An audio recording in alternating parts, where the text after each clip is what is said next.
দর্শক, যুদ্ধ খুব মারাত্মক পর্যায়ে পৌঁছেছে। আমি এমন একটা সময় আপনাদের সামনে কথা বলছি, সারা পৃথিবীর অবস্থা এবং সমস্ত মানুষের চোখ মধ্যপ্রাচ্যের যুদ্ধের দিকে তাকিয়ে আছে। গতকাল ইরানের সবচেয়ে বড় তেল শোধনাগার যে পার্সিয়ান গ্যাস ক্ষেত্র আছে, সেখানে ভয়াবহ হামলা করেছে মার্কিন এবং দখলদার বাহিনী। দর্শক, এর পরপরই ইরানের পক্ষ থেকে যে জবাবটি এসেছে এটা খুবই ভয়ঙ্কর। এর আগে গতরাতে ইরানের রাষ্ট্রীয় নিরাপত্তা বাহিনীর রাষ্ট্রীয় নিরাপত্তা বিভাগের যে সুপ্রিম কাউন্সিলর যিনি ছিলেন, যে কাউন্সিলের সেক্রেটারি ডক্টর আলী লারি জানি, তার হত্যার প্রতিবাদে ইরান প্রায় 400 মিসাইল মেরেছে ইসরায়েলে। মনে আছে দখলদার রাষ্ট্রটি এমন অবস্থা করেছে ইরান যে সেখানে কোনো উদ্ধার তৎপরতা চালানো সম্ভব হচ্ছে না। একের পর পরই ইরানে আবার তাদের পার্সিয়ান যে গ্যাস ক্ষেত্র, যেখান থেকে 80% গ্যাস ইরানিরা তাদের রাষ্ট্রে ব্যবহার করে থাকেন, সেখানে বোমিং করা হয়েছে। ইরান ইতিমধ্যে ঘোষণা দিয়েছে মধ্যপ্রাচ্যের 4টি দেশ থেকে সকল মানুষ খালি করার জন্য। তার মধ্যে 1 নম্বরে আছে দখলদার রাষ্ট্র, এরপর সৌদি, তারপর আরব আমিরাত, এরপর সম্ভবত কুয়েত। দর্শক, যুদ্ধের এমন একটা পর্যায়ে এখন আমরা পৌঁছে গেছি, এই যুদ্ধ খুব দ্রুত সারা পৃথিবীতে ছড়িয়ে যাওয়ার আশঙ্কা আছে। ইতিমধ্যে ডোনাল্ড ট্রাম্প তার চীন সফর বাতিল করেছে। পৃথিবী ভেবেছিল চীনে যদি ডোনাল্ড ট্রাম্প যান, হয়তো বা যুদ্ধের কোনো একটা ভিত হতে পারে, কিন্তু ট্রাম্প তার চীন সফর বাতিল করেছে। মার্কিন যুক্তরাষ্ট্রে ট্রাম্পের অবস্থা তেমন একটা ভালো নেই। ইতিমধ্যেই মার্কিন যুক্তরাষ্ট্রে প্রায় 70% মানুষ ট্রাম্পের বিপক্ষে চলে গেছে। তারা বিক্ষোভ করছে ট্রাম্প থেকে ক্ষমতা বুঝে নেওয়ার জন্য এবং ভাইস প্রেসিডেন্টকে ক্রান্তিকালীন সময়ের জন্য প্রেসিডেন্টের দায়িত্ব দেওয়ার জন্য। এর আগেই মার্কিন ভাইস প্রেসিডেন্ট তিনি একটা বক্তব্য দিয়েছেন গণমাধ্যমে, সিএনএন নিউজের সূত্র থেকে বলছি। তিনি স্পষ্ট বলেছেন যে এটা কোনো আমেরিকার যুদ্ধ নয়, এই যুদ্ধে আমেরিকার কোনো স্বার্থ নেই, এটা সম্পূর্ণ দখলদার রাষ্ট্র নেতানিয়াহুর স্বার্থ।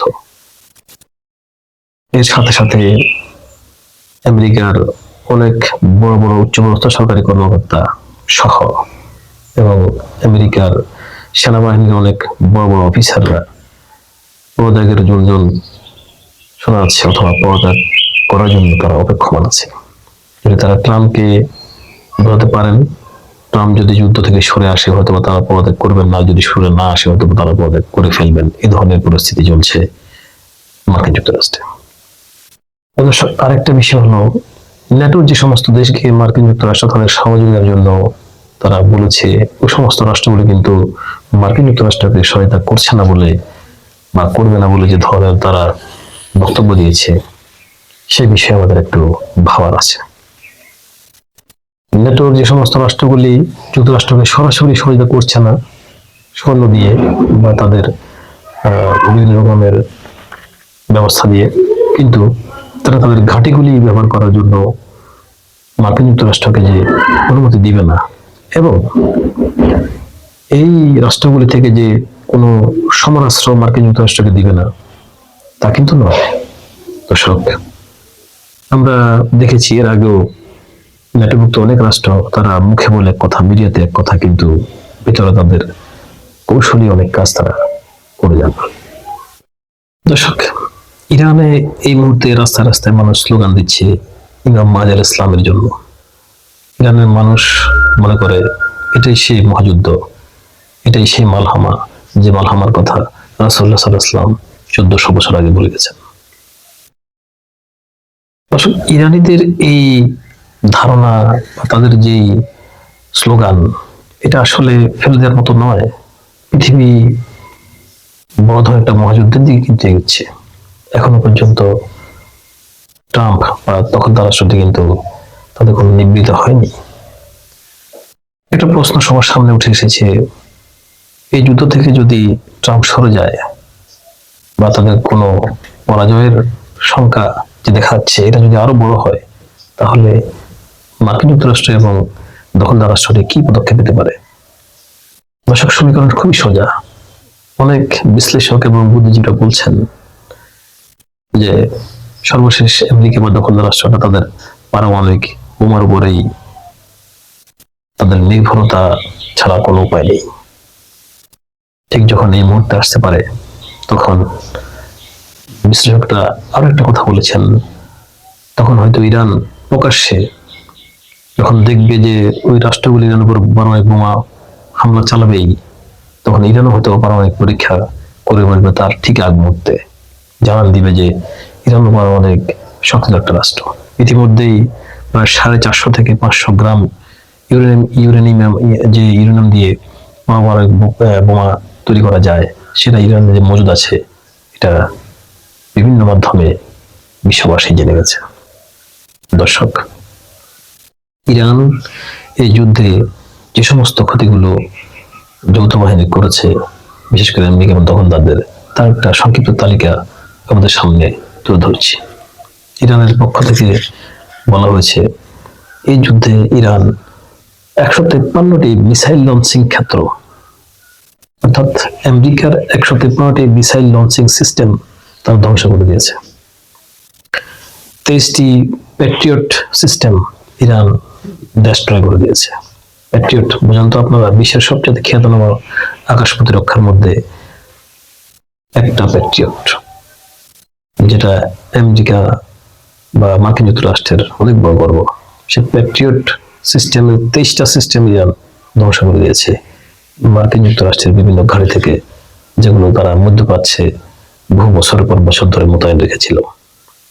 দর্শক, এরপরে আসেন 37টা যুদ্ধ বিমান আমেরিকার ধ্বংস করেছে ইরান। 43% সমরাস্ত্র, অর্থাৎ মার্কিন যুক্তরাষ্ট্র দখলদারদের 43% সমরাস্ত্র ইরান শেষ করে দিয়েছে, ধ্বংস করে দিয়েছে। দর্শক, ইরানের এই দাবিটি মিথ্যা নয় বলে অনেক গণমাধ্যম কিন্তু সেটা গ্রহণ করেছে। তার কারণ, ইরানে পর্যন্ত যতগুলি নেতা মারা গেছে সে মৃত্যু সংবাদ ইরান একটু দ্রুত হলেও কিন্তু সত্য কথা ইরান মিডিয়াতে বলেছে, রাষ্ট্রীয়ভাবে বলেছে, প্রেস রিলিজ দিয়েছে, এবং ইরানের যে সমস্ত জায়গায় হামলাগুলি হয়েছে ওই সমস্ত জায়গাগুলো কিন্তু ইরান অকপটে স্বীকার করেছে। ইরান বর্তমান যে পদক্ষেপগুলো নিয়েছে সেটাও ইরানের বক্তব্যের সাথে তাদের বাস্তবতার মিল খুঁজে পাওয়া গেছে। ইরান যে এখনো পর্যন্ত হরমুজ প্রণালীতে কারো কোনো অবস্থান করতে দেয়নি, সেই বিষয়ে ইরান বাস্তবতা দেখিয়েছে। আমেরিকার এত বড় মিত্র, অনেক বড় বড় আমেরিকার যুদ্ধ জাহাজগুলি পর্যন্ত হরমুজ প্রণালী যে দখল নিতে পারেনি, সেটা আপনারা এবং বিশ্ববাসী বিভিন্ন গণমাধ্যমে দেখেছে। একটা বিষয় আমার এক দর্শক তার প্রশ্নের উদ্ধৃতি বলছি যে ইসরায়েলের যে কি ক্ষয়ক্ষতি হয়েছে সেটা কোনো গণমাধ্যমে আসছে না কেন? দর্শক, আপনারা যেখান থেকে দেখছেন, আপনারা জানেন যে ইসরায়েল এবং আমেরিকার একটা নীতি আছে, যুদ্ধের ক্ষেত্রে তারা তাদের ক্ষয়ক্ষতি যাতে কোথাও কোনো জায়গায় প্রকাশিত হয়ে না যায়, তার আগেই তারা তাদের ওই এলাকার মধ্যে বা ওই দেশের মধ্যে সকল প্রকারের সাংবাদিকদের যাওয়া আসা এবং ছবি তোলা, কথা বলা সম্পূর্ণভাবে নিষেধ ঘোষণা করে, এবং তাদের পক্ষ থেকে কোনো ছবি কোনো মাধ্যমে শেয়ার করা হয় না। যে কিছু আমরা টুকটাক পেয়েছি সেটা হয়তো কোনো আরাবিয়ানদের ব্যক্তিগত বা অন্য কোনো ভাবে তারা সেই ছবিগুলো তুলে গণমাধ্যমে প্রচার করেছে। আবার অনেকে এর মধ্যে এআই দিয়েও কিন্তু তৈরি করে বিভিন্ন চ্যানেলে তারা ছেড়েছে। এই ছবিগুলো ফ্যাক্ট চেক করে দেখা গেল যে আসলে সঠিক কোনো যুদ্ধের ছবি নয়, তবে এটা সত্য। এই দখলদার রাষ্ট্রটির যে চুরমার অবস্থা হয়েছে, আমার মনে হচ্ছে দখলদার রাষ্ট্রের অবস্থা প্রায় ফিলিস্তিন। গাজাতে যে অবস্থা করেছে, পুরো দখলদার রাষ্ট্রের অবস্থা এখন এই অবস্থায় করে ফেলেছে ইরান।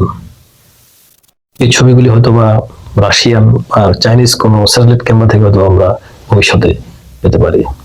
দর্শক, একটা কথা আমরা আপনাদের সাথে শেয়ার করতে চাই।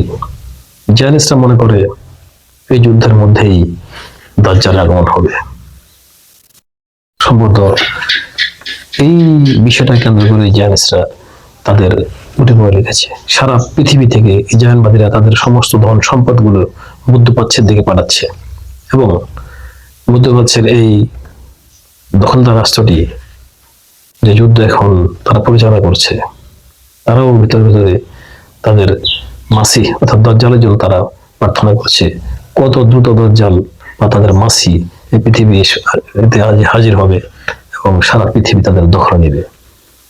এবং এই উদ্দেশ্যে তারা সেই মসজিদুল আকসাকে এখনো পর্যন্ত কব্জা করে রেখেছে, তারা সেখান থেকে ছেড়ে যাবে। তাদের বিশ্বাস যে এই মসজিদুল আকসা দখলে থাকবে, পৃথিবী তাদের নেতৃত্বে থাকবে, পৃথিবীর নেতৃত্বে তারাই থাকবে।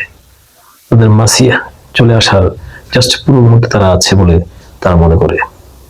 আর বিপরীতে ইরানও কিন্তু ঠিক একই রকমের ধর্মীয় যে বিশ্বাস তারা লালন করছে। রাস্তায় রাস্তায় ট্রাকে ট্রাকে ইরানের নওনাইরা ইমাম মাজার ইসলামের জন্য মিছিল করছে।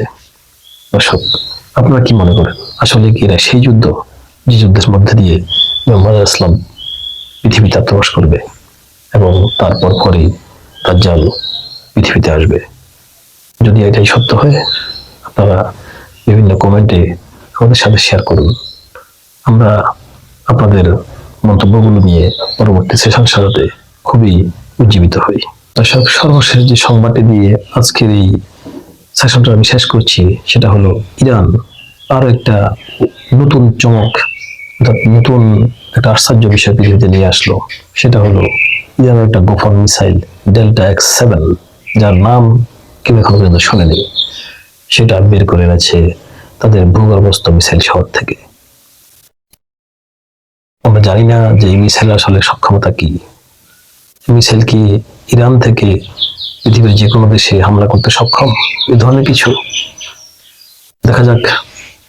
সামনে আমরা এই বিষয়ে আপনাদের জন্য আরো নতুন তথ্য নিয়ে আসবো। তখন পর্যন্ত আমাদের চ্যানেলের সাথে থাকুন, আমাদের চ্যানেল সাবস্ক্রাইব করুন, আমাদের সাথে থাকুন। ধন্যবাদ সবাইকে।